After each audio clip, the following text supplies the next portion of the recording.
All right. All right. Okay, so I'd like to call the special joint meeting for the Board of Selectmen to order. And I'll call the special joint meeting of the Board of Finance to order. And can we begin with a pledge of allegiance? Pledge allegiance to the flag of the United States of America and to the republic for which it stands, one nation, under God, indivisible, with liberty and justice for all. Welcome, everyone. Sorry we didn't have quite enough chairs. There's a couple of things going on in the building, and I guess you never know how many people will show. So I'm glad we had a good showing. So we'll go ahead and get started. If there are any comments from the Board of Finance. Did you introduce yourself? Everybody knows you. Everybody knows me. No, we're great. Again, the Board of Ed is tonight and excited to hear them. Okay, so let's begin with the Board of Education. Okay, good. I'm Melanie O'Brien, the Chair of the Board of Education. And I'm here to present the Bethel Board of Education proposed budget for 2023-2024. This is our story, the Bethel School District. Sorry, I think there's a little bit of delay. Okay. Sorry, it's like the technical help.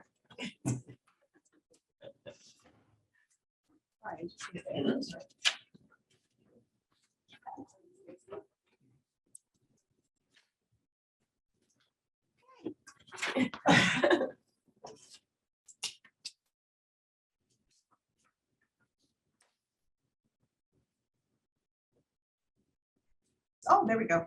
Sorry for the technical difficulties. Go backwards. Yeah. It's like a little bit of a delay. Apologize it. There we go. Okay, very good. Yes. Okay. Well, we always start our presentation with the mission statement because this is what we're about. And the mission of the Bethel Public Schools is to foster a culture of excellence and achievement accomplished through strong collaborative relationships with parents in the community and rigorous teaching and learning opportunities for all learners. Our graduates will be compassionate, skilled, and inquisitive individuals who take initiative in making positive contributions to society. So I emphasize all learners, so all kids with all needs we want to achieve. And we really want them to be successful when they graduate, whether they go into the workforce, whether they go into more education, whether they go into the military. We want them to have the skills and the traits to be successful. Otherwise, why are we here? And the theme of our budget this year is more students. I don't know what font that is, Dr. Carver, 96, but more students and significantly more students with disabilities with intensive needs. I just want to backtrack for a moment for those of you who may be new in the audience or watching Zoom or on either of these boards. This is not a new theme for us. This is a recurring theme. We have had more students, more needs for several years now. We are one of the few districts in the area with a growing population. Among us are Monroe and Danbury. Many others are either plateaued or are even declining in enrollment. So this is a reoccurring theme. So again, more students and more students with disabilities with very intensive needs that we haven't seen before. I want to talk about the budget drivers. The budget drivers are the things that contribute to our increase. They're the things that drive the costs. So I'm going to give an overview of the budget drivers, and then I'm going to ask Dr. Carver to go into more detail as to each. But as I also just want to generally say about budget drivers, in fact, almost all of these budget drivers are outside of our control. So the number of kids that come through our doors, the kind of needs that the kids have, certain costs that are going up by third parties. Many of those budget drivers are really beyond our control. Dr. Carver? for you. Sure. So as Ms. O'Brien said, we have four main issues that are affecting our budget this coming year. And I want to give a shout out to Mr. Ellis, who I think painfully sat through every budget workshop that we had and really listened to the in-depth story. And if for those of you that are interested, I know you have copies of previous presentations with a lot of more detail than we're going to go over tonight. We're going to just kind of jump into the heart of the issues and what's driving the budget for this year. And the first big budget driver, as Ms. O'Brien said, and she'll in a few minutes go over how the enrollment has changed over the past several years. But as she said, Bethel, Monroe is also experiencing an uptick, and Danbury are the big ones in this region. I actually looked recently and we're increasing, although we have less kids, at the same rate of growth that Danbury is. Danbury is growing a little bit over 9%, and we have grown, and we'll talk about that in a minute, over that. So with more students becomes more needs, right? You just have more kids. And we have been over the past couple of years, and we've talked about this over the past couple of years, we've been able to absorb, 50 to 80 kids a year. And because they're not all coming in second grade and we have to add an initial teacher. But we're coming to a tipping point because of this steady increase, which I said Melanie will go over in a minute, coupled with inflation in general. So just like we're experiencing in our homes, the cost of things are going up, right? We have more kids, so we have more subscription costs for a lot of different types of programs that we use for that. And even our class sizes are starting to eke up to a level that we haven't seen in several years. The second biggest driver is special education. And we go to the end of the presentation, I'll give you the big highlight. We just have a lot more students. So it is parallel with enrollment, right? We have more kids, but we also have more students with disabilities. I'm sorry, I talk with my hand and this is not really working tonight. Just stay away from me because I might hit somebody. We just have more students with disabilities. And as Ms. O'Brien already said, we also have more students that have more significant needs. We talked about that a little bit in the last budget cycle. When you have a 3-year-old giving speech and language services over Zoom and have autism, you're not going to have the same type of kid that's going to enter our preschool program that we had pre-pandemic. And even though we're starting to get back to normal, we're seeing increases in needs of our students. That's leading to higher out-of-district placements, more transportation issues, both in district and out of district. And I really want to highlight this last bullet. So this problem isn't a new problem. We actually have the problem this year. The only thing that saved the Board of Ed in solving the problem financially is that we had federal grants. We had both IDEA ARC grant and we had our ESSER ARC grant. And a lot of things that we're putting into the budget for this coming year, we have current staffing at that levels, but we've been able to pay for it because we got those federal grants.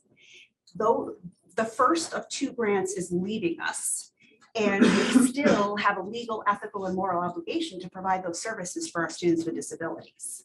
So that's one of the biggest reasons you're seeing such a big increase in special ed. We have the problem, but it's falling into the operating budget because of the loss of the grants. The other thing we're going to talk tonight is about significant increase in cost and health insurance for our employees. And then lastly, just our contractual obligations, right? It's the largest portion of our budget. And even though the increases in our bargaining units are much lower than the private sector, we're actually concerned. I don't know if you've been reading about the teacher shortage in the state of Connecticut. I know districts right around us. I'll just say it because it's pretty public. Waterbury Public Schools has 200 openings right now for certified staff. Danbury still has another number of openings. The lack of people and being able to get qualified people into the profession, just like nursing and some other fields, is also something that's actually affecting our hiring and where we can bring people in terms of providing the best services for our students. So all of these are kind of factors that we're going to go over with you just quickly. Thank you. And now we're going to move on to enrollment, demographic trends, and academic needs. And this, of course, is a budget driver. Enrollment. So we look at enrollment year over year, October 1 to October 1, and that number was plus 65.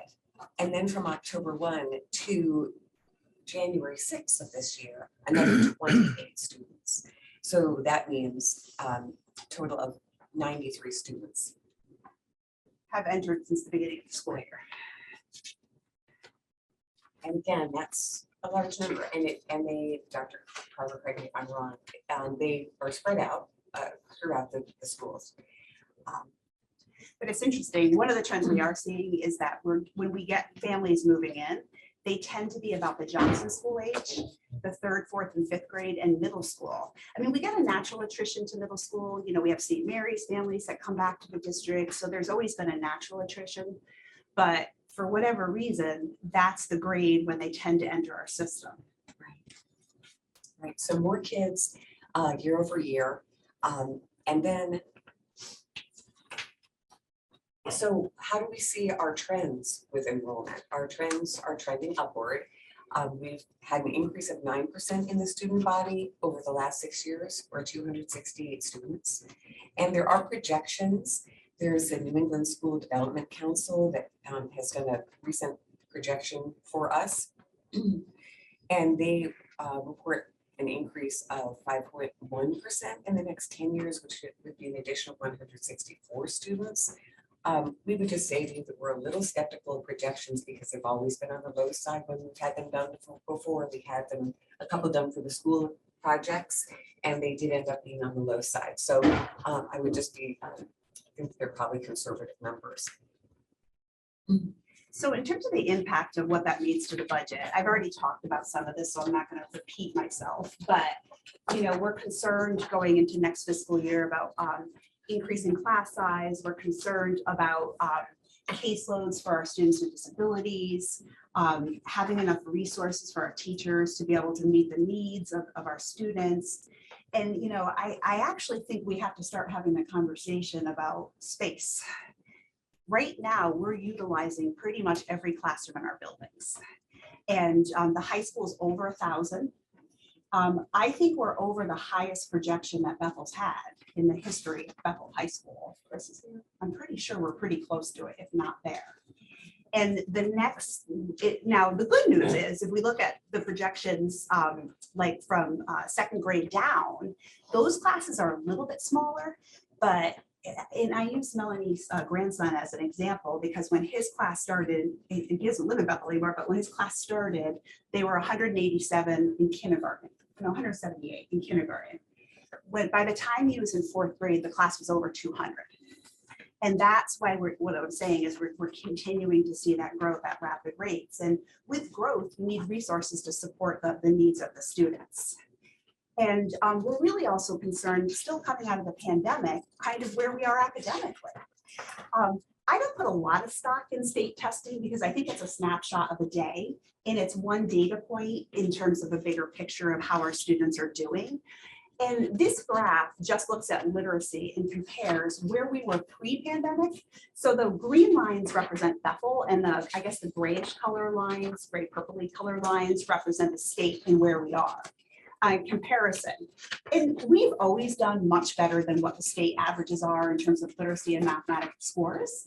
But if you look, the trends are still showing high needs, both in literacy and I'll show you mathematics. If you look at mathematics, so they're showing high needs in both of those areas. And the reason that is, I think, one of the big reasons is that up and even I would argue even through last year, instruction was very interrupted. We didn't have to have shields and masks and all of those things last year, but we had high rates of absenteeism because we were still kind of seeing the effects of COVID. We still had a lot of mandates that we had to implement as a result of that. I will say on a positive note, we're seeing a lot of wonderful things happening instructionally this year so that we're hoping to close that gap. But we're still struggling, and current research is saying that it'll take 5 to 7 years to actually recover both academically and social emotionally as a result of what children had to go through during the pandemic. And okay, sure. So in the course of our budget workshops, we asked a lot of questions of the administration, Dr. Carver, we asked for additional data. And we asked for her to drill down about kids, again, following up on COVID and the impacts of kids on COVID. And we wanted to know how many kids needed assistance over and above tier 1 instruction, which is some help they get from their home, from their teacher himself or herself. So other than what your classroom teacher can provide, who needs more support than that? And so the administration came back to us and said that 738 kids in school right now need help beyond that their classroom teacher can provide. And that some things are being done to address that, to increase capacity of people that render those kinds of supports. They're putting a new schedule in at the Bethel Middle School so that there will be another period during the day available to help those kids. But even doing all of that, we still have 200 plus kids who are not going to be able to get the attention that they need. And we find moreover that if you don't help kids early on, when you find them struggling, it just gets worse. And then it becomes a more expensive problem because now you might have to do an IEP, you might have to have more instruction, more intense instruction.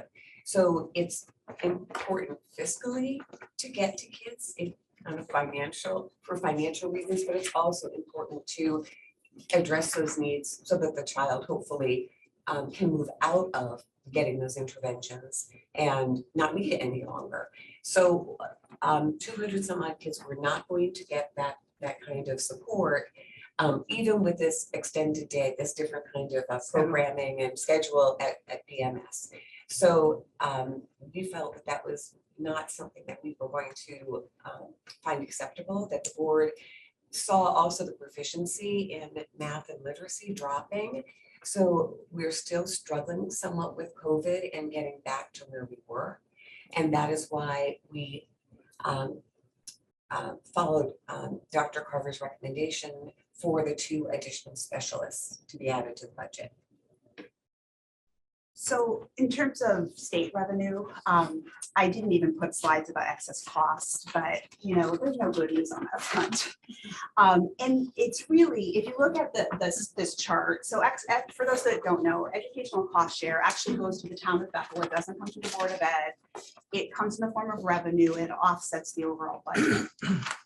Even though there are some promising bills right now in the legislature that might address some of this, I mean, we've basically remained, so the top line indicates how much we've received in excess costs, and the bottom line indicates a pattern related to our enrollment. And so the net effect is that we're actually losing money because our student population has increased at such a rapid rate. It's really, again, the resources aren't pacing the overall enrollment level. I did not put slides in about excess costs, but there's some good news on that front. They are in the process of revising the formula, which I think will be to our benefit. The problem is we're not going to know until June, probably after the budget cycle's over, what the net effect of that's going to be. But I will say, I think there's been a big push in Hartford to recognize that Hartford needs to do their fair share. And I don't know if it's because they have the funding this year to be able to manage it. I'm not sure why. But I do think that we will see eventually increases in excess costs. Just don't know how much it's going to be at this point. And that brings us to budget driver number 2, students with disabilities.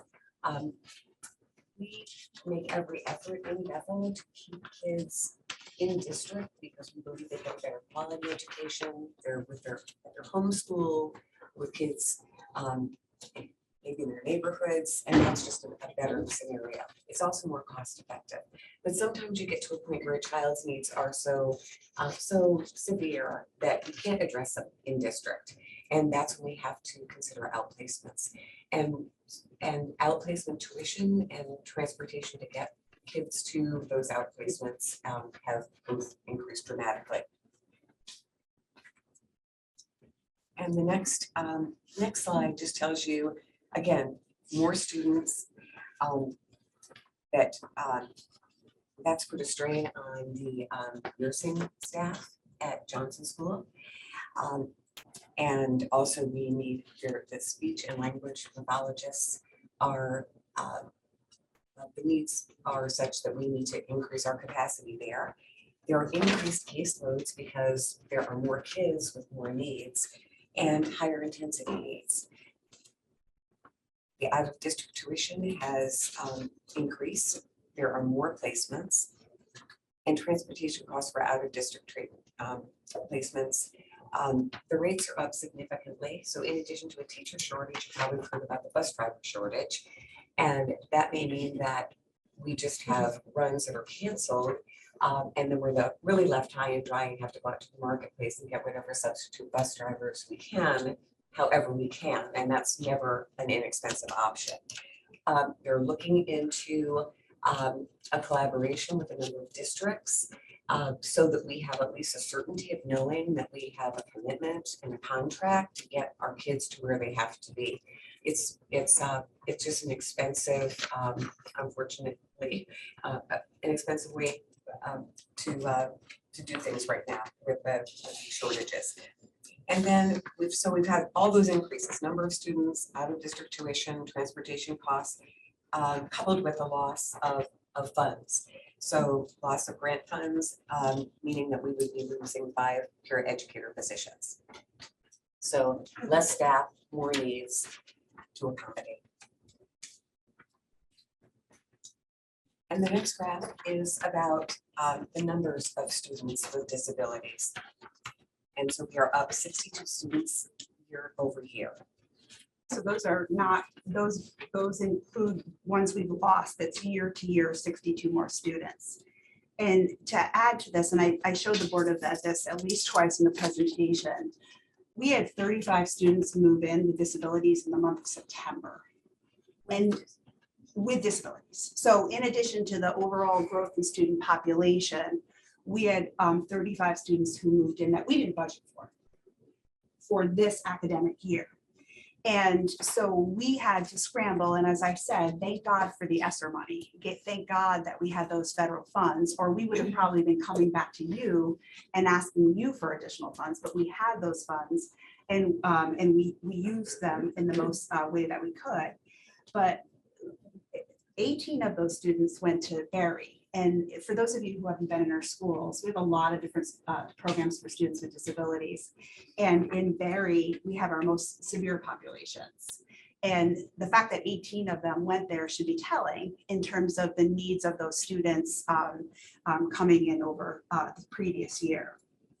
You know, my staff has done a yeoman's job. As Melanie said, the best way to actually keep control of fiscal costs for students with disabilities, and I think it's better quality service, is to actually create programs in-house.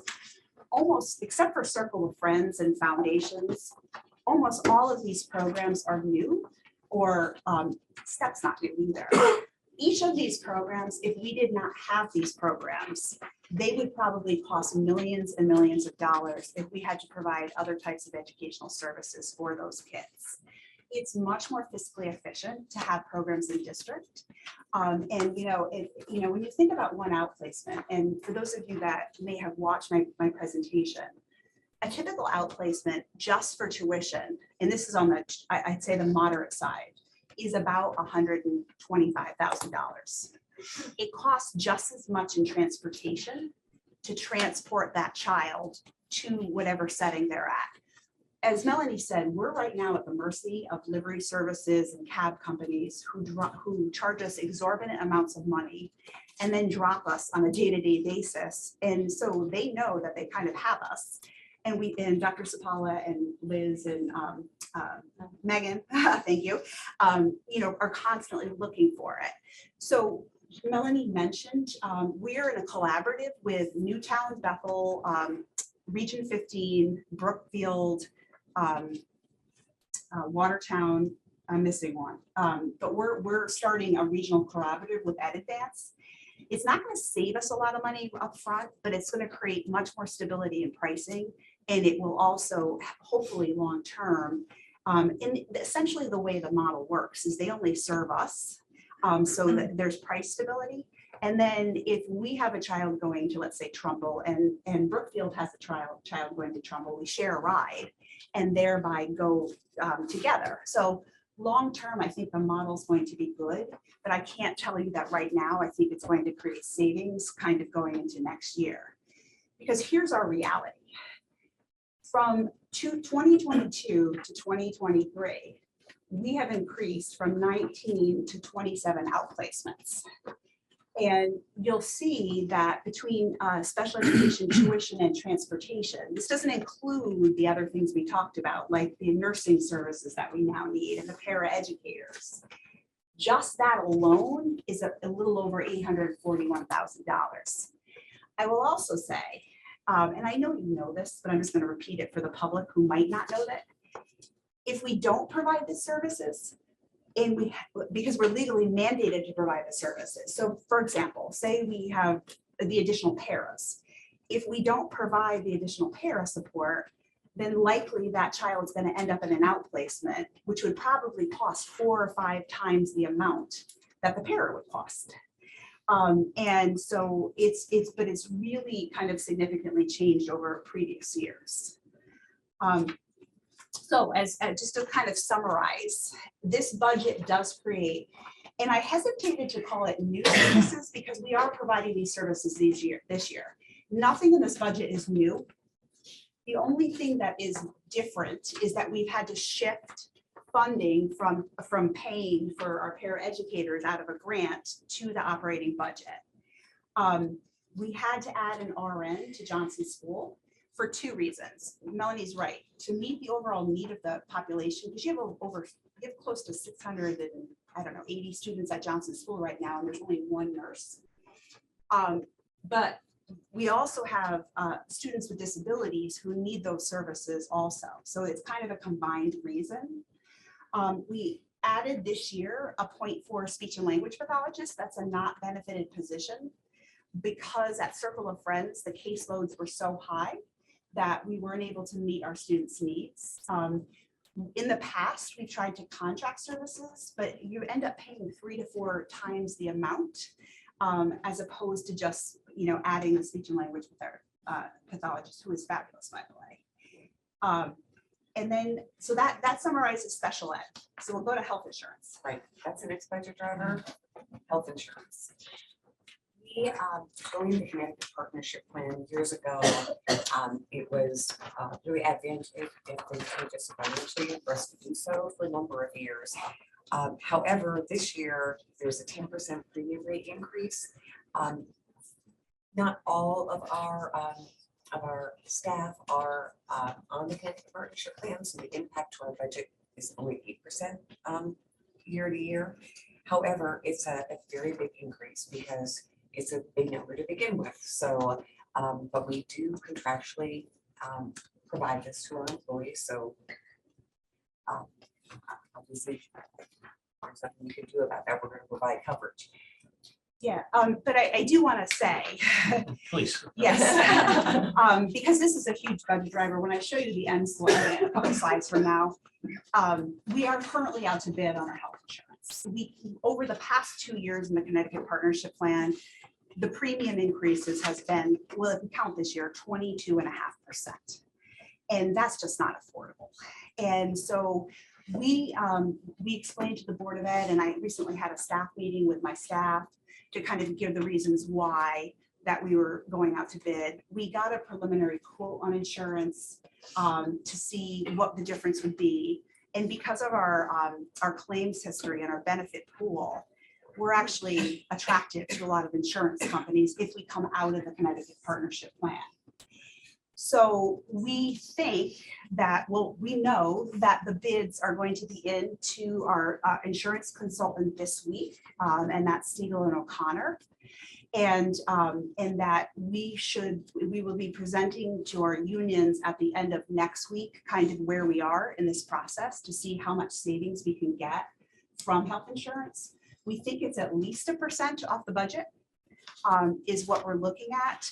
But we have to get the bids to be sure about that. And that's why I asked Mr. Ellis, Mr. Duff, I'm sorry, I didn't include you on the email, but I asked them to actually delay the deliberations because I think by the 28th, which I think is your last night of deliberations, we should have a good sense of where we are with health insurance and whether or not we can make a reduction based on savings as a result of the health insurance. Does that make sense? Okay. So Melanie's gonna talk a little about salaries. So we're going to report back on that. And then salaries, that's our fourth budget driver, and salaries are contractual obligations. Next slide is about, so these are the percent increases in our contracts now. And just want to make everybody very aware, that Dr. Carlos brought this up before, that there are shortages, in administrators, there are shortages in teachers, there's shortages in paras, there are shortages in special ed, there's shortages in bus drivers, it is all over. So it impacts us. So if we go out into the marketplace and we look to replace a teacher or administrator, then what we're finding is we are not able maybe to choose between maybe a younger, less experienced, less expensive teacher versus one with more experience and obviously more costly.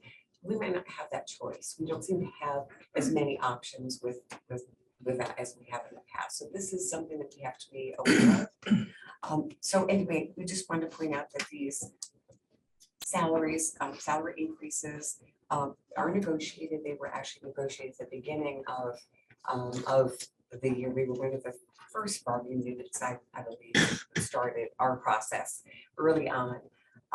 But again, if you don't compensate people fairly, they're just going to move on. And chances are you might end up replacing them with somebody more costly. And that's not a really way to have a stable workforce either. So we value our relationship with our unions, and we, and we need to be on parity with what other districts are offering. So again, just wanted to emphasize the fact that there really are more limited choices in hiring, and this we think is going to be a trend in the future. We don't see this getting better anytime soon. Brings us to the Yes, and so this brings us to almost the end. yes, that's right, to the Board of Education proposed budget.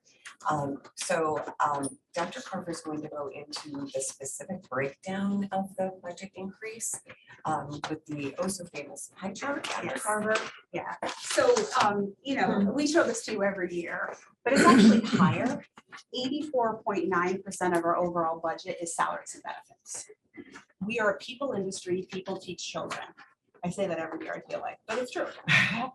And you know, we used to hover around 8%. It's actually increased more. And I think the reason that it's increased more is because we've scaled back on a lot of other things in the past.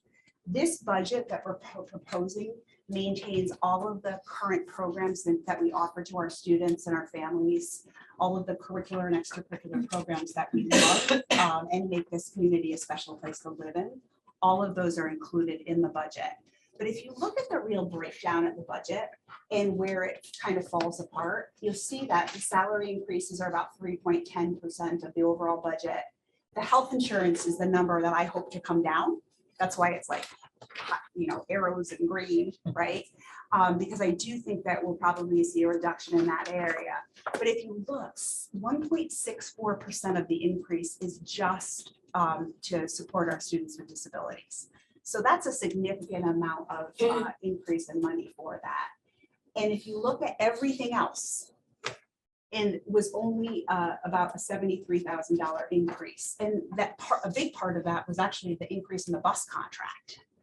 I kept all of the building level budgets flat going into this year, even though principals did request some increases. You know, quite frankly, before I even got it to the Board of Ed, we took about $1 million out of the budget in terms of needs to get us to this point. And that's where we are now.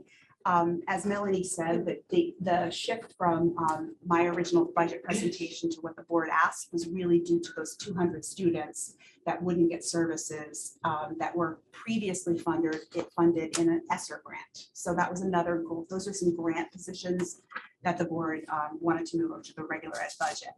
So we tried to keep it short and sweet this year, but Melanie's just going to kind of summarize.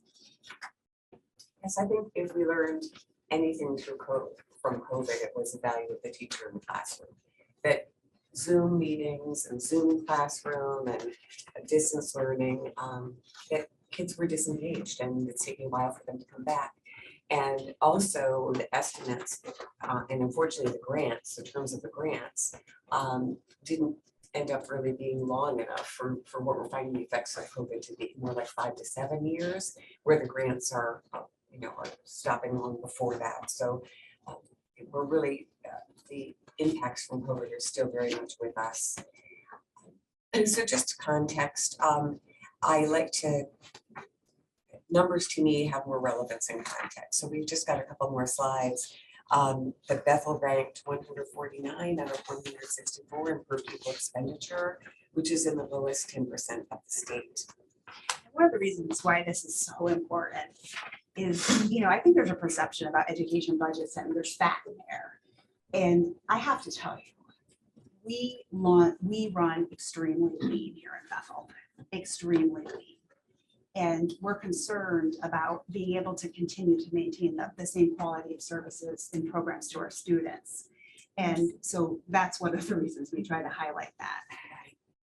Right. We can transfer between budget lines, and we do, but at some point you can't cut school supplies anymore. There's just nothing more in that line. Right. And so, yes. And the next slide is about the 2023 state wealth ranking.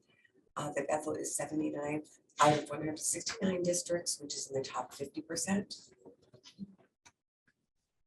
And then lastly, we talk about the average per pupil number in Bethel. I'm sorry, statewide. We would need to increase our budget. We would need an increase of $6,102,756 to be the state average in per pupil spending based on our current enrollment. Dr. Carver, that brings us to facilities and 460 account. Yeah, we just have one more slide. Yeah, and then we'll do questions. Yeah. Do you want to do that? No, no. Okay. It's just one more slide. So in terms of facilities, there's not a lot of change over last year. You are going to see, and I know you have in your budget books, you have some details about some of the projects that we hope to work on this year. But a lot of this is a preventative maintenance contract, our HVAC. You're going to see a significant increase in our HVAC allocation for preventative maintenance. If I've learned nothing about HVAC systems, which I know way more than I want to, and I never thought I would in my entire life. What I do know is if you do preventative maintenance, you're going to extend the life of the system. So we're thinking about going out to a different vendor and having more robust services for them. But you'll see overall, it's a $16,000 increase in requests from last year. Mr. Germanero was on vacation this week, so I'm hoping if we have a lot of facilities questions, we can wait till he gets back. But it's not a substantial change from before. So that's it. I mean, if you look at where we are, I like to show this because people often ask me, how do we compare to other towns? Like, are they seeing the same issues that we're seeing? And the answer is yes. And as I said, only Bethel and Monroe and Danbury are actually growing in student population. So a lot of the districts are struggling with the very same issues we are, recovering from COVID, increased needs with students with disabilities. All of those pieces, we're not unique in that. I don't know if it's good or bad. But it's definitely similar to trends that we're seeing across the region and across the state. So now we're happy to answer any immediate questions that you might have.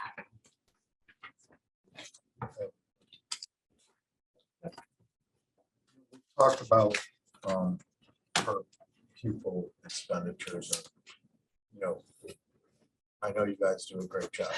Without a doubt, my son went to your schools. He's a very, had a really good time in school.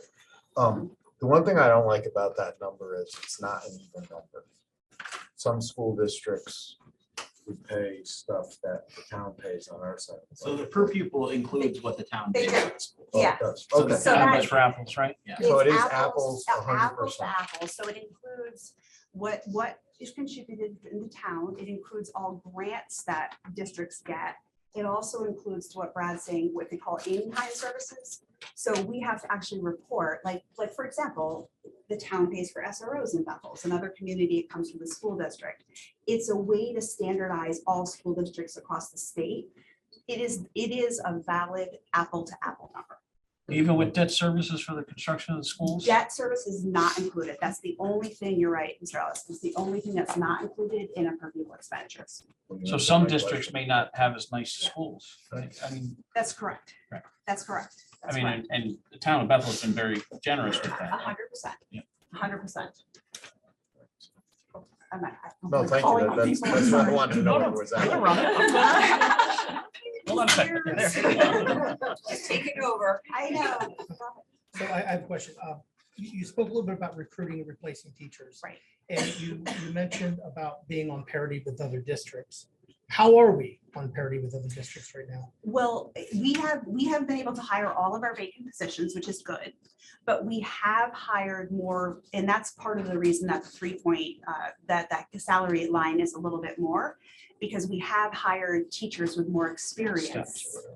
Because we just don't have the applicant pool. Now, there's good and bad to that, right? The good part is they have more experience. They provide, typically more quality education because they've kind of already done that work. But when we looked, Jen and I looked, that was one of the major reasons, because when we did the hiring season, we hire about, I don't know, Dr. Brooks, 25 students, 25 new teachers every year. And a lot of it's due to retirement or moving out of state, different things. And in the past, we've been able to offset it with low paying to try to lower our contractual piece. This year, we've had to take more experienced teachers. So I see that trend probably increasing. So mine is on special ed. So how many, I'm gonna call them cusp students, how many cusp students do you think we have that are like on the cusp for outplacement if we didn't have the service we provide for them in-house? Oh. Like 50? The slide that had all of our specialized programs listed, Right. there are probably 50 to 75 students in those programs. So the question would be, are we reducing some of them? Are we reducing, I think that there are a lot of students in question there that need those specialized programs. And I mean, you're pretty confident that we would have to outplace them. Oh, 100%. Without- 100%. We have a program in each of the elementary schools that we would absolutely have to outplace all of those students. Right. Be millions and millions and millions of dollars. If what? If we outplace. If we didn't have the If we special didn't ed. have No, those. no, So like, I not have not the whole something. program. but Yeah, so I was numbers asking of how many parents, maybe. students. Well, it is related to that, Yeah. because if we don't have the appropriate paraeducator support, the appropriate speech and language services, the appropriate, then parents, rightly so, would become upset. Right. And they would request what's called an out-of-district placement. And so even though we're, adding 5 paras to the overall budget, if we didn't have that, we would probably be spending millions of dollars. So the how much? $214,000 that 5 paras cost us, we would be paying millions of dollars if we didn't do that. And what do you think, thank you, what do you think is driving the increase of outplacement, of out-of-district placement? Like, I mean, I know you can't go into details. Yeah, so I can talk about it in generalities, and Right. Dr. Spalla can help me. I think that coming out of COVID, we've seen more intensive mental health needs. That kids are increasingly, engaging in self-harm. So that's a piece of it, or just overall mental health issues.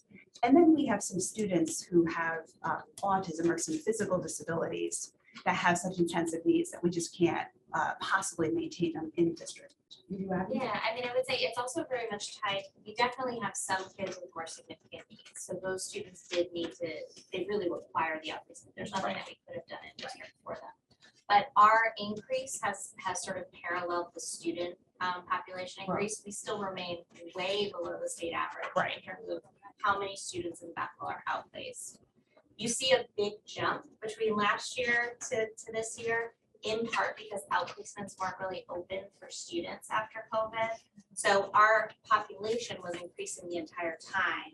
We were maintaining some kids in sort of a holding pattern for a little while, and then you see a big increase. But if you look at our percentage of overall population in 2019 and our percentage of overall population this year who are outplaced, those percentages are actually very similar. So it's really tied to the overall student population increase in that form.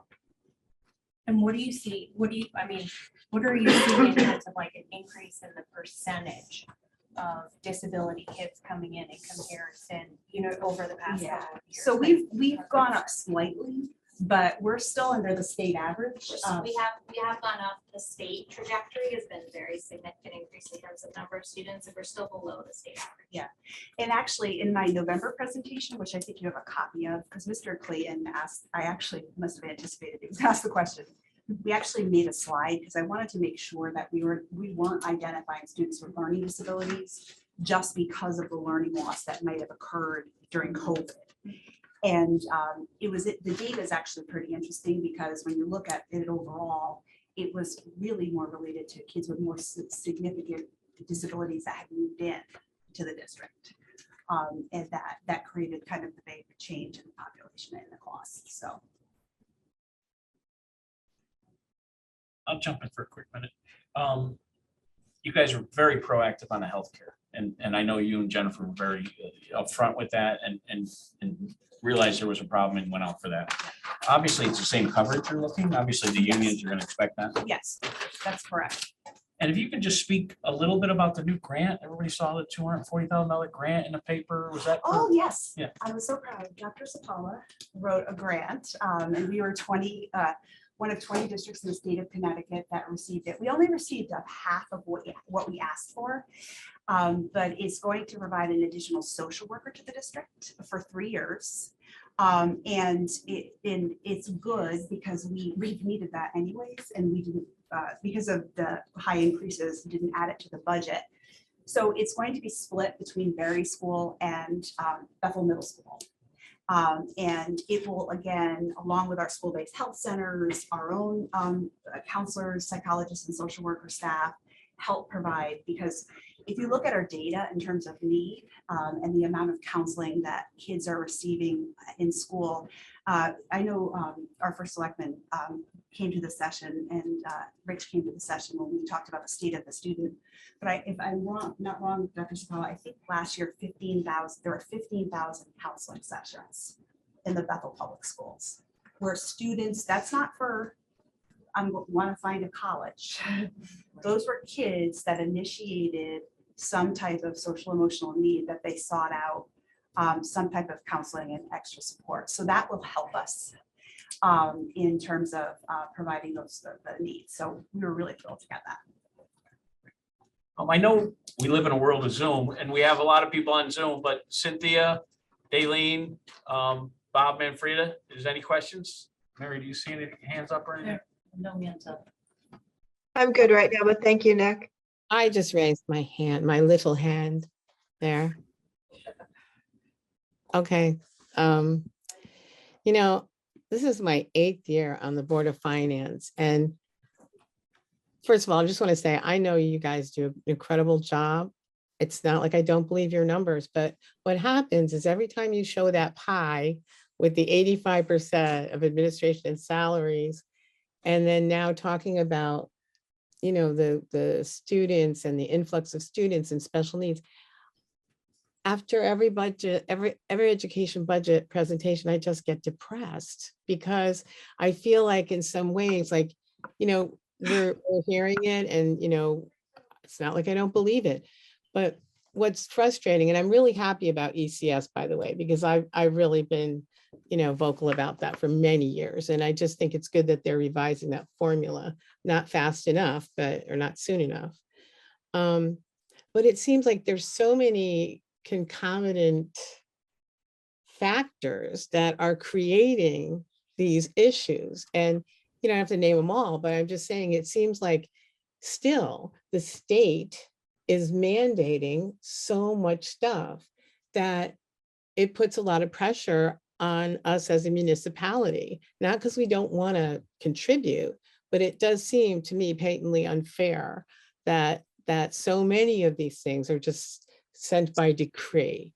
I have concerns about the debt service. I have concerns about the cost of utilities. I mean, things are just crazy right now. So I'm just really, I don't have any questions per se. I just want to let you know that it just seems, as a member of the Board of Finance, it just is frustrating because it seems like a foregone conclusion, and we have very little, in some ways, very little power or purview. So, but I think you guys are great, that, and that's all I got for now. Thank you, Cynthia. Bob Manfreda, are you there? There's a lot of names on the screen. I am, Nick. I am, thank you. I do not have any questions, but I would like to thank Ms. O'Brien, Dr. Carver, and the teams. Look, each year you give us a thoughtful and well-prepared analysis and presentation, and that is tremendously appreciated. It doesn't make our job any easier, but it does give us a better view of the situation. And just wanted again to thank you. I know, from my own personal experience, being prepared for these kinds of preparation takes a lot of time and effort, and that's greatly appreciated. So thank you. Anybody else? Any other questions? Anything on our side? I have one question. I don't know if it's the time to ask it or not, but in your professional circles, I mean, this is crazy what we're going through. And I think it's unprecedented in time with respect to what's happening to our kids. In your professional circles, are they proposing or projecting anything, any kind of relief in the next 5 years, anything? Or are we going to be on this cycle for a period of time? In terms of student needs, in terms of funding. Student needs, because it seems like it's exploding. Right? Yes. It's always been there. We've talked about it for years in Right. Bethel, and we've been a mecca for good special education. And that's we're victims of our own success there, and I understand that. Right. But I do think with the appropriate interventions and services, we are going to see increases in student achievement. I will tell you, my teachers, my support staff, they're working their butts off. There's no other way to describe it. They're trying to figure out the best ways to meet kids' needs in a way that is, and I know I said this at the last Board of Ed meeting, but our biggest problem is our increasing enrollment. We have a lot more kids. And as I said, if you don't match the resources to meet the needs of those kids, that's where I think fundamentally the problem is. I mean, we're going to work towards, providing every academic and social emotional support we can, and try to do the best that we can in that process. But I think that, and there's a lot of hope, like we're working on a whole new implementation of a new literacy programming model. We've tried to expand mental health services. We're trying to expand our programs for students with disabilities. There's a lot of good stuff going on because our kids are worth it. And at the end of the day, it's about our kids and their families, and let's just be honest, they're all going to be taking care of us. And we want to make sure that we're preparing the next generation, right, and bringing people to their potential. So I think, but I think we do need to take a serious look at enrollment and how are we going to long term. And I can't imagine it can't just be the schools. I mean, it's got to tax other resources in our community, the police, but everything else. Roads and everything. Yeah, it's got to be doing that. And so how do you manage that and create a plan that's going to create long-term sustainability for our students? Because I don't think I'm being modest in saying, I think our families love our schools and that's why they come. And I love that they love our schools, and I'm going to do everything for our students. So we have to develop some type of plan to figure this out. And I think we're part of it, to Cynthia's point. I think the state's got to step up Yeah. and do more. But, I do see a tunnel out, if that's what you're asking me. Looking for hope. Hey, Nick. Well, listen, thank you. Yes. The other thing we've been doing as part of these is talk about capital requests. You have 2 on your capital plan this year. Tell me what- One are HVAC. I don't think we need to talk about that. We're waiting on the state. The other thing is $50,000 for the high school gym teachers. It's not major, but we are just trying to talk about anything that's on the 23-24 capital plan. So the issue with the bleachers at the high school is we invested a lot of money in the refinishing of all the floors. And the bleachers themselves. Is Mr. Cohen? Yes.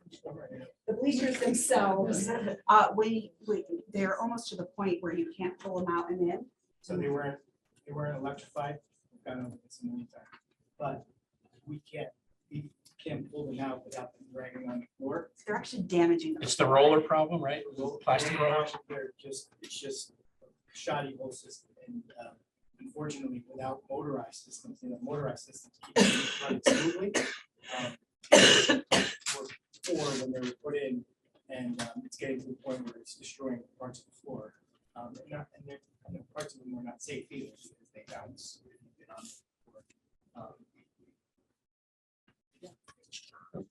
Chris, obviously they're manual. If you made them new as manual, I mean, how many times are they going in and out? A week, a month? It's constant. Constant. Daily, So especially during the winter ones. because of basketball. Yeah, basketball season, they're in and out because PE.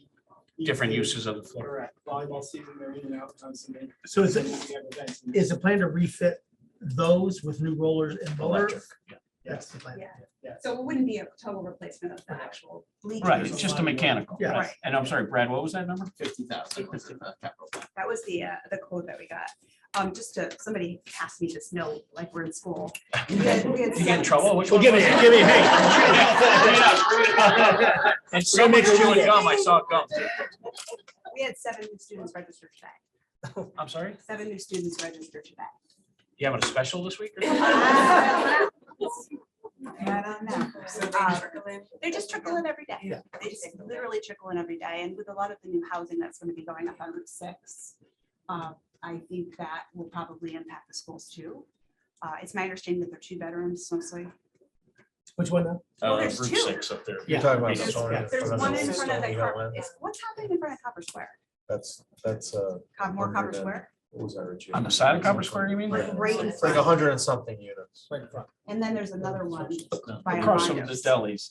Yes. Is the 200 units, but there's 2 bedrooms going in there. Yeah, and I will tell you right now, 2 bedrooms, we get kids. We get kids with 1 bedroom. With one bedroom, right? Yeah. We get kids with 1 bedroom.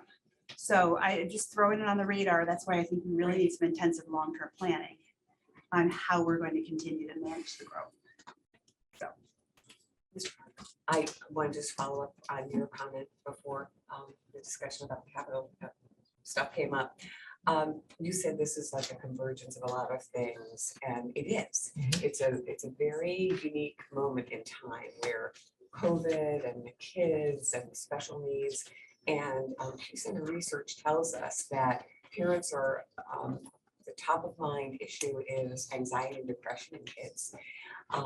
And that parents honestly don't know what to do about that. They're really looking to the schools for help. I really feel like our parents need us more than ever to come out of this.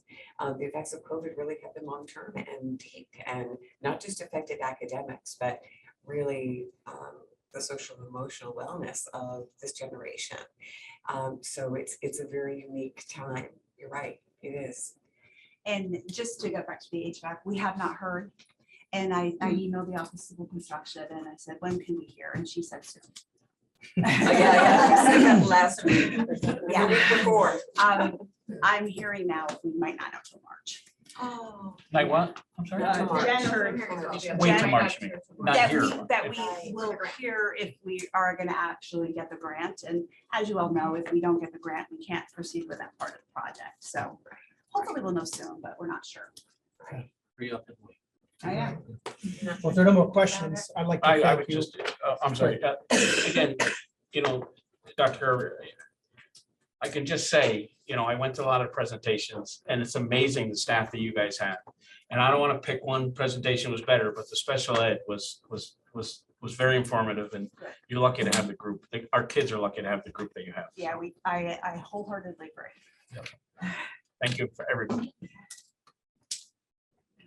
I have. All right. Who's hiding over there? Somebody hiding? It's the one with the beaming face. Yeah. Thank you. Help Dr. her through the Carter. door. Yeah, there's not a double door here. Somebody next, right? Next on the docket for you. Thank you, everyone. Thank you, everyone. Thank you.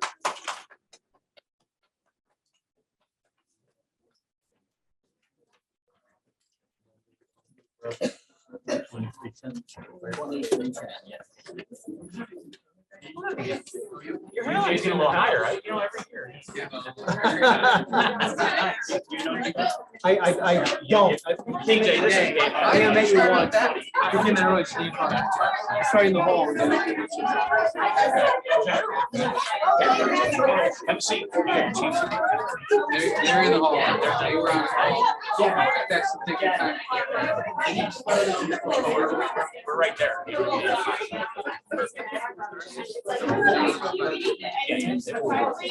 Thank you. You all by yourself? I don't see. No, they're on a call. They'll do fire.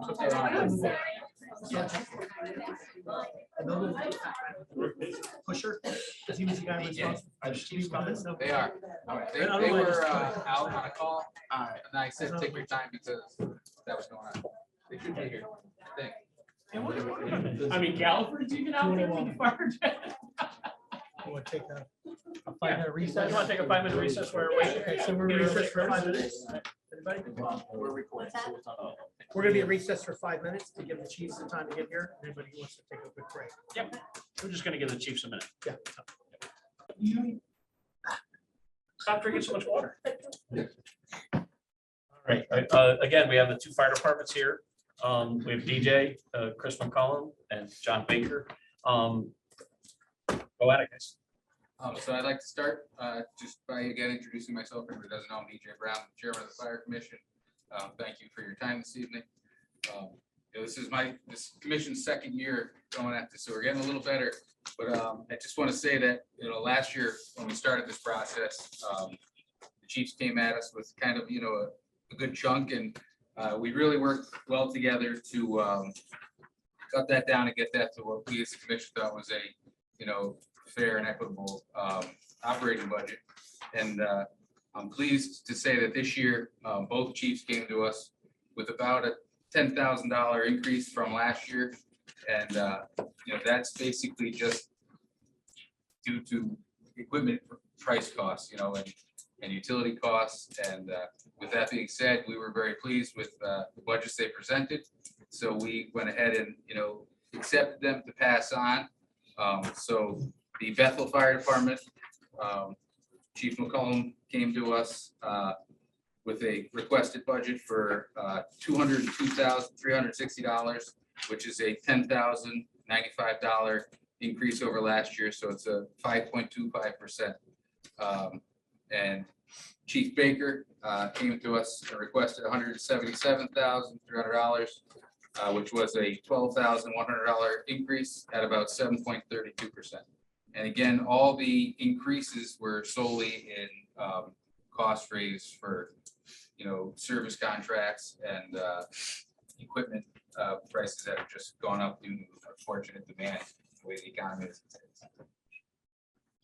So I'll let these guys answer any questions you might have about the actual budget numbers. Seemed pretty reasonable.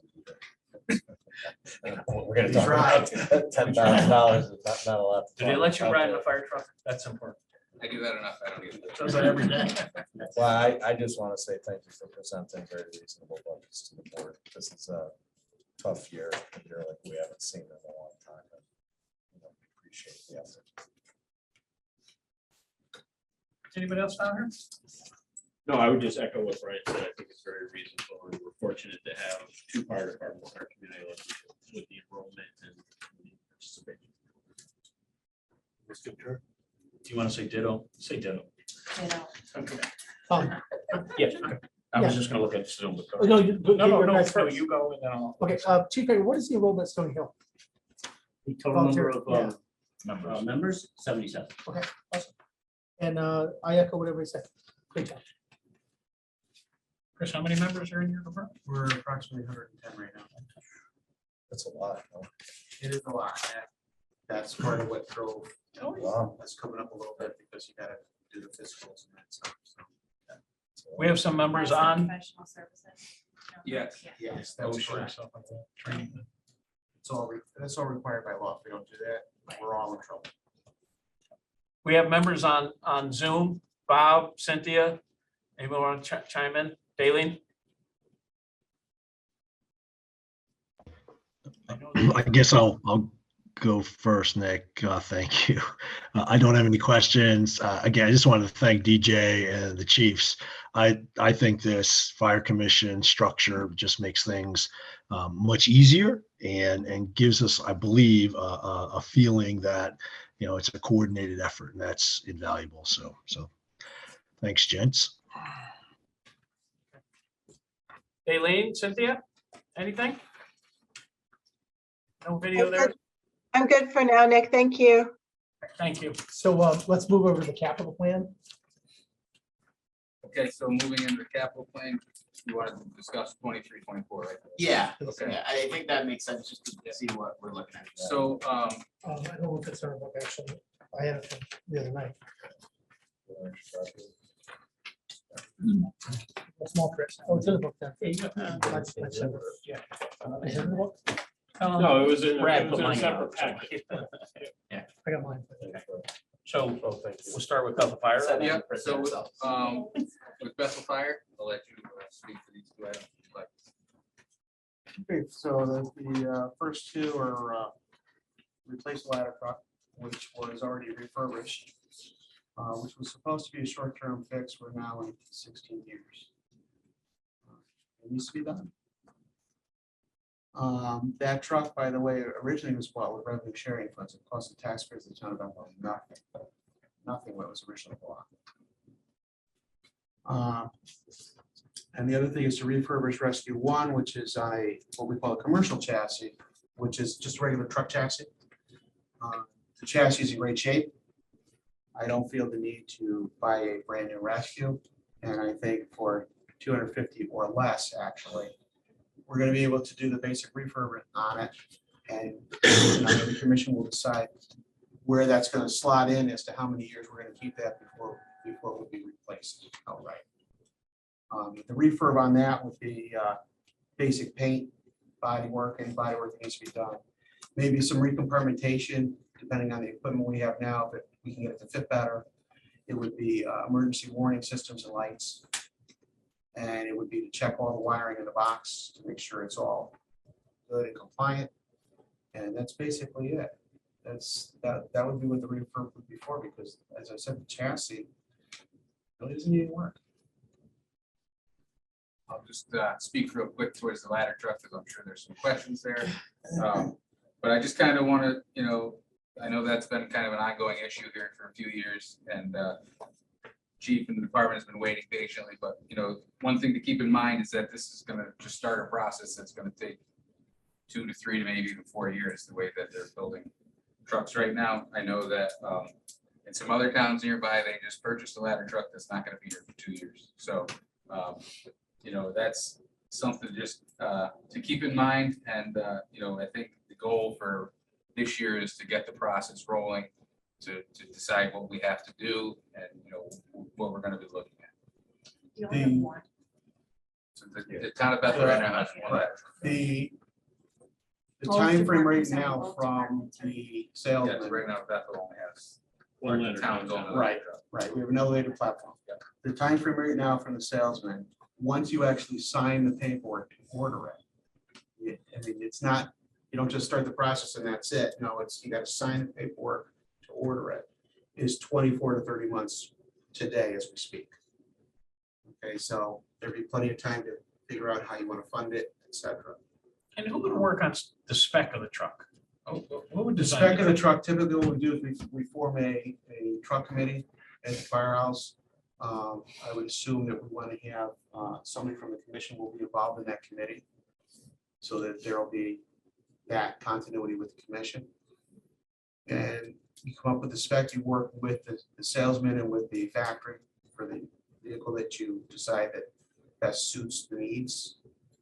And you have, at the end, what you have, before you even sign anything, is you have what they call pre-construction meeting, which is with your salesman, your whole committee, which is, again, would include, I don't know, if DJ would designate to be on it, that would be his choice, not mine. And I'm fine with that. It would also be several people at the factory. We do like a virtual meeting. The last one we did for engine 6, we did at the firehouse. It was a virtual meeting and it lasted probably four plus hours.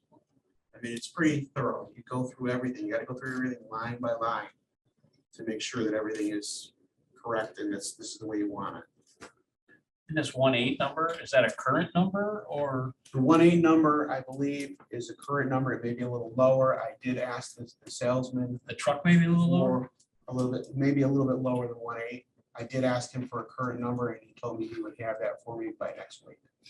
Is that like a, you know, I don't know anything about it, so I apologize. She's about to prove that. Go ahead. I- Yes, question. No. It's gonna be excellent. Option wise, is this like the most it's gonna cost? Is this like, Yeah, you know, the Escalade of a ladder truck? actually, Are we're there gonna- other cheaper well, versions? that Actually, type we're of gonna stuff? spec out a truck that doesn't have a pump on it because we have plenty of what we call Class 8 pumpers in town.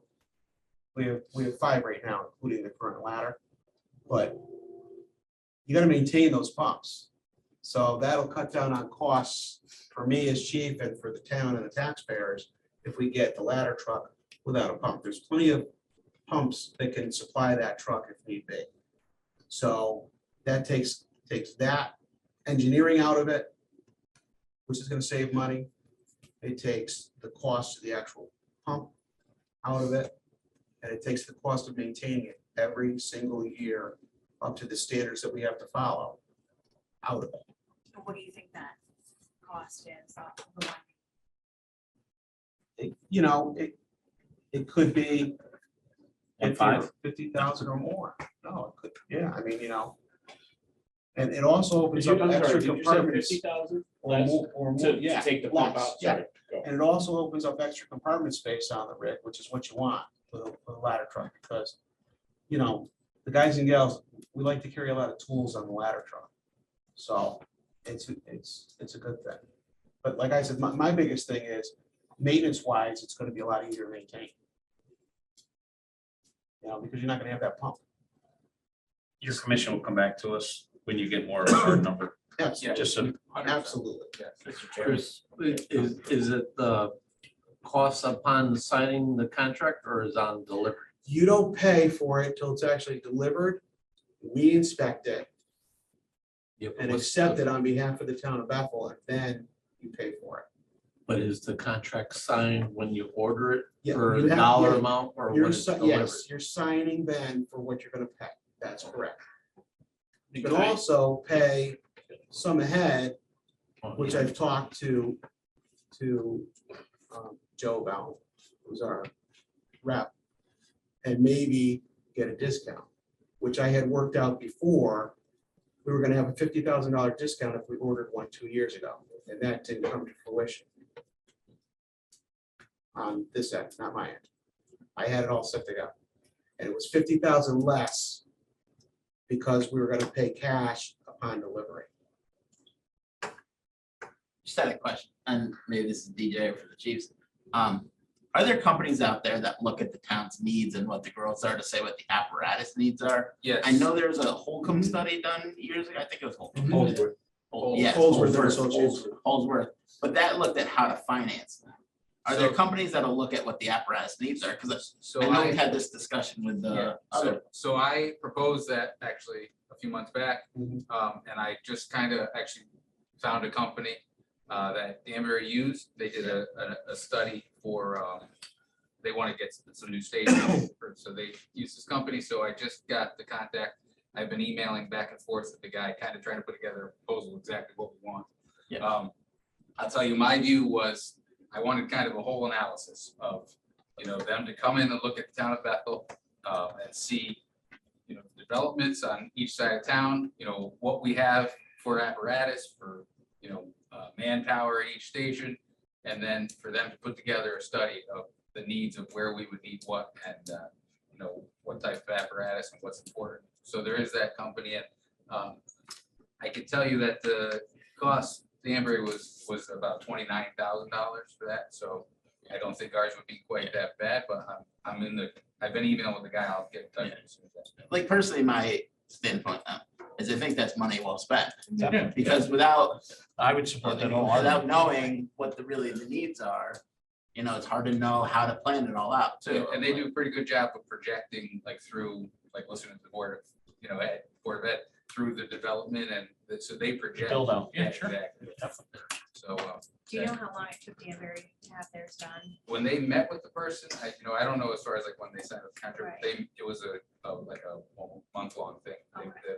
They flew in, met with them, and then within a few weeks, there's a few different tiers they could put together. They could do a whole thing, or they Couple could steps. come in here and give us the study, we could present it, so, I think I'm gonna get all the options, and then I'll bring it to you guys. and Yeah, we'll go I think that'd be very helpful. Yeah. Definitely. But it's a valuable tool because as I alluded to earlier about the rescue truck, it will help the commission decide when equipment should be replaced, when apparatus should be replaced and equipment should be replaced. Sure. And then it gets you into, because there's two departments, so we got a lot of equipment and apparatus. It gets you into the mode of when everything's getting replaced so that the town can plan for it, because obviously what was planned years ago didn't work because the money was never set aside like it was supposed to be. There's no money So anyway, so. That's gonna be something else that the town's gonna need to look at, quite frankly, is besides CNR, my feeling personally, as chief of the department, is that you guys need to establish a fund that is specifically for apparatus refurbishment and replacement, separate from the CNR fund, separate. So that the money's there, make interest on it, whatever you wanna do, however you need to invest it, but the money will be there separate. Nobody else can touch it. It's for that purpose only. And you're only gonna take X amount, every couple of years so that you can still build it to buy the next piece. I have a question. Oh, I'm sorry, do you wanna go? Jump in. It's for Brad. Brad, so let's say they did, DJ came in with a study, that we need something. You need to have the money appropriated when you sign the contract, not in 3 years when it comes in. Correct, Delivery. but say it's a $2 million thing, right? Say that's a $3 million project to get us to where we need to be up front. It probably, obviously, would have to go to a referendum. We wouldn't really need to go out and get the money if we bonded it until the check was due. And maybe at that point, you probably do the referendum in a sense that you can pay it from a bond, a ban, or from fund balance, because you don't know what your fund balance. That's what I is. mean, right. But yeah, any in fund theory- balance you have to appropriate then? You'd have to have the money lined up, but you wouldn't necessarily have to have gone out and, if we're borrowing the money, which we try to get away from, but it's hard to spend a big chunk of money and not borrow at some point. You wouldn't really have to go out and borrow and start running the clock on the interest until you actually need the money. All right, so let me ask, so we take it from the balance fund or the CNR, you're taking it out and you just spent it when you said yes to the truck. No, you wouldn't spend the money until the truck was getting. No, ready. only if But it's it's bonded. allocated. You can't use that money for Yeah. allocated. So it's out of play. You can't say, oh, I'm gonna use 600 because I'll put it back in next Yeah. year before the truck. Yeah, but like, for example, when we did the school project, we borrowed a chunk of money to get through the first phase of construction. We borrowed another chunk of money to get through phase 2 and another, we didn't You deferred the borrow interest. all of it at Yeah. first, Again, we have Cynthia, Bob, Daleen, anything? Not for me. Yeah, I'm I'm okay. good. Yeah, I'm good. Thank you. Any questions, from gentlemen? Well, the Baker hasn't gone through this. Yeah. No, but talk about Yeah. that. Okay. Yeah. I'm not, no, I'm not. If I move quickly, it's a good idea. John, you want to jump into your capital? Sure, okay, so the capital request that I have is for a aerial pumper apparatus. And these numbers are not current, so when I talked to the dealer literally a couple of weeks ago, it's more like 1.6, not 1.4. To give you an idea of the increase, Danbury purchased a ladder truck at $1.8 million. Hartford purchased that same truck 90 days later and it was 2.1. Okay, so these numbers are increasing in extreme amounts, and that's why I'm continually asking for the decision to be made soon. That and the reason why it's saying pumper aerial is the development up in the Stony Hill area. It's out of control. We have 3-story condos being built as we speak, and townhouses directly across the street, right across from Armando's. It's just constantly building, and to have an aerial device. And this is not to duplicate what the the Bethel Fire Department has. It's to complement it. It's considered a single axle. It's smaller, can get into tighter places. It's going to be an engine, because let's face it, the engines that we have up in Stony Hill are aging. The oldest is an 05 and the newest is already 10 years old. We're finding out the reality of what resale value is, right? With the 38-year-old truck that we held on to for too long, and we can barely get $2,500 for it. Okay, and now I'm looking at an 05 that's going to be right around the corner in the same predicament. I have a rescue truck that's 23 years old. So as we're talking about when to replace, we're getting past that time. So that's why I went with that design. That's why I went with it could take the place of a engine, but it would also give us that aerial capability, kind of that multi-purpose limited manpower capability. I also put in for a Chief's Command vehicle. Again, those prices are going up. The last meeting I talked to with the Fire Commission was $110,000. The tires on the apparatus, that was already replaced this year.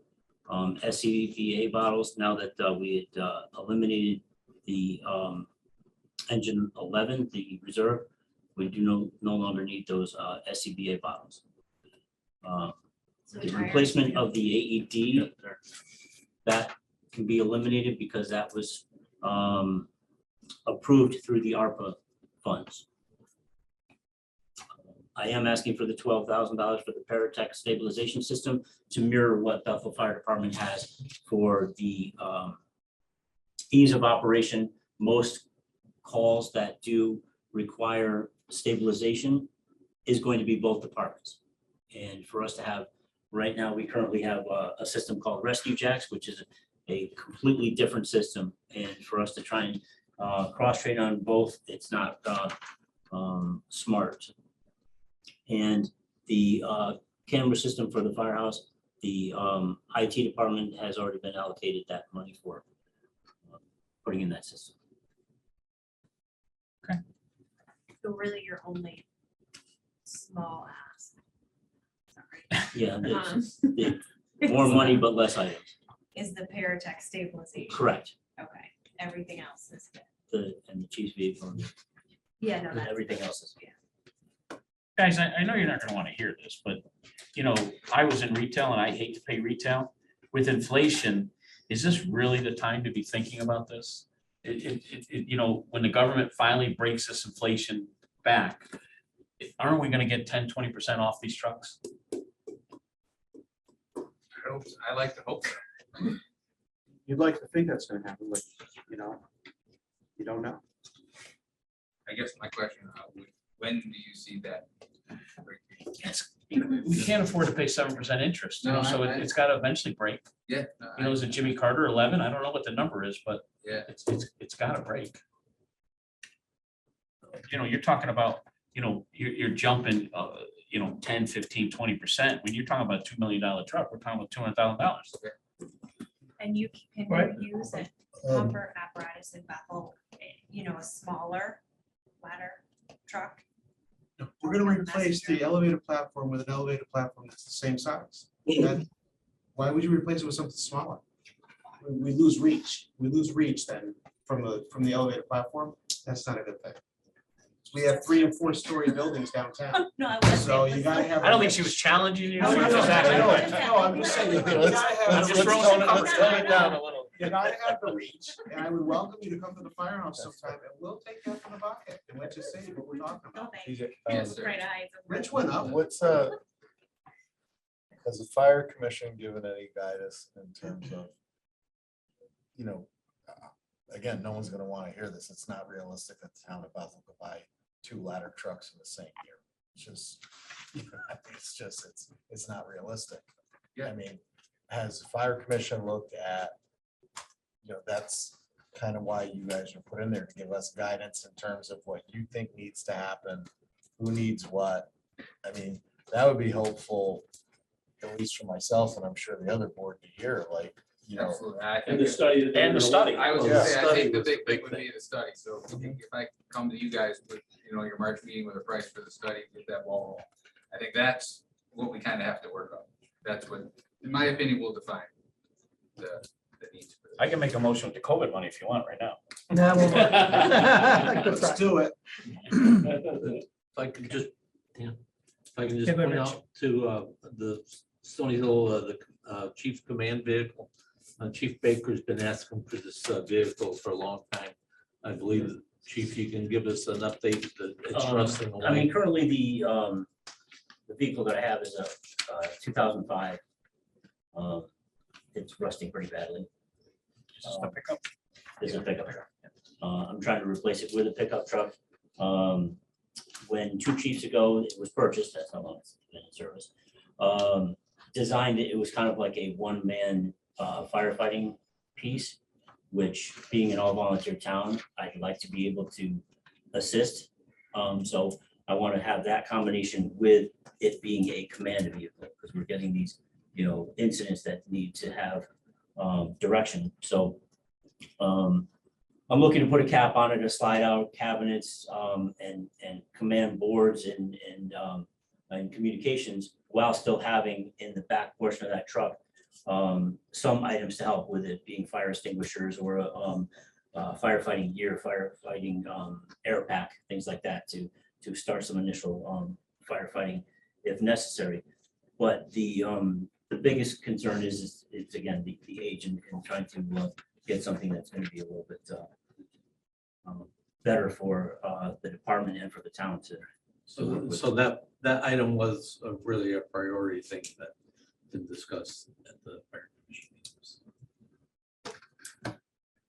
And that's 110, not 80, right? All Correct, dressed up. because I've been talking to most of the vendors, and unfortunately with that type of a build, you're talking to multiple vendors, whether it's, you know, the purchase Yeah, of the toolboxes, vehicle, yeah. the cap, the slide out, the radios, the cabinetry. Gotta ask, is there a way when we do this, that we could pony up and do a couple together? Would anybody give us a discount? Are they so, you know, unique with each vendor that we have to Spec out. spec it out? That's gotta be spec'd out. I think, you know, it's, if you, what's gonna be a trigger point here is I know that you're gonna want a different brand versus if we end up, if we purchase the same brand, Right. then you might, when you're doing stuff like that, you might be able to. Right. You know, We couldn't agree with that on a pizza right now, I Certainly bet. think that you could look at the same brand. You could look at lend lease options. Because then you're upfitting 2 vehicles exactly the same, which is good for us, because if John comes downtown with his vehicle, we can send anybody over to it to get whatever we need, because it's the same place as the vehicle I would be driving. Whether I it was a can give you command board an or example of that. extinguisher or anything. I know Danbury and Richfield just all purchased, Richfield purchased 2 of the same apparatus that we purchased 1. And Pierce gave them a price, gave them all discounted price. Yeah. Purchasing. it. So were you adding something on your capital plan that we need to worry about? No, what I'm saying is that's something, like I said, maybe you look at a lend lease and that's a better deal for the town too. I got you. Let Cynthia jump in. Cynthia? Yeah, to Nick's point, I mean, we have to do this on a number of fronts. I don't, not just this department, but we really have to think hard about, the prices and inflation. And if it doesn't go down, then we're all in deep trouble more than just, trying to get a truck. I mean, it has to come down, but I think we're going to have to do some juggling. I just don't see, there's just too many factors that are affecting prices of things. And I think it will come down. I think we have to think about that. That's all. Thank you, Cynthia. Bob and Daleen? Thanks, Nick. Nothing from me. Thank you. Yeah, I'm good, Nick. Thank you. Great, thank you. So to recap, so DJ is gonna get some information. on There's the a number on study. the study, and if it's that kind of timeline, I think information is always good. Yeah. You know what I mean? Okay. Guys all good? Good. I appreciate your time, and again, every chance I have, I appreciate you guys' service. You don't realize what value you guys give to the town, and I want to say thank you again. The department's $5 to $7 million. Leave you with that thought. Thank you, Chris, I appreciate that. And that's a hard figure. It's gonna research. Definitely, I've said that numerous times, in conversations, so definitely. Again, thank you for your service. Thank you, guys. So I think, We got one more item for everybody and then. Probate. what do we have? Probate court, Okay. 10-170. Okay. Thank you, gentlemen. 10-170, you said? Yeah. Brad's gonna run through probate court. Chief, is there any chance you hang in for just a minute? I got something for you. I don't think. Probate court, the change is 5% year over year, which represents $296. It's shared between 4 towns. We just found our cut. Yeah. It just, the cost of office supplies are up. So, Somewhere we could cut. so, Cut a buck. and there's your 296. Excellent. Were we doing it? I'm I sorry. have a question. Why isn't our budget what we're actually spending? What do you mean for what we're actually? We Well, shared. last year, are you talking about what last year's spend was? Yeah. Last year they put in, they've had security issues. So I don't know if anybody's been up to probate recently. Now it's a locked door behind it. Used to be a gate that you could just reach over. There's glass partitions. There was a lot of cases that, especially prior to COVID, that the police were up there, due to the sensitive nature of the stuff they deal with. They have some irate people. So So you're not doing that? So no, you're not that was a doing that. one-time cost. So, and that one-time cost is shared by the other towns too. So So, is that really a change? no, so, yeah. No, originally the probate was supposed to be the first selectman's office. Charlie said changed it. Yeah. A lot more secure. It was down there. Yeah. Get them out of the building. Will, I love you. At 8:35, it's not time for a history lesson. Brad, were we doing the balance transfer? We're doing the year-to-date, but the board of selectmen could adjourn. Okay, so you guys want to? Yeah. Okay, motion. All in favor? Aye. Motion passes. Board of Finance, we're got one more thing, Board of Finance, everybody knows that, don't get off.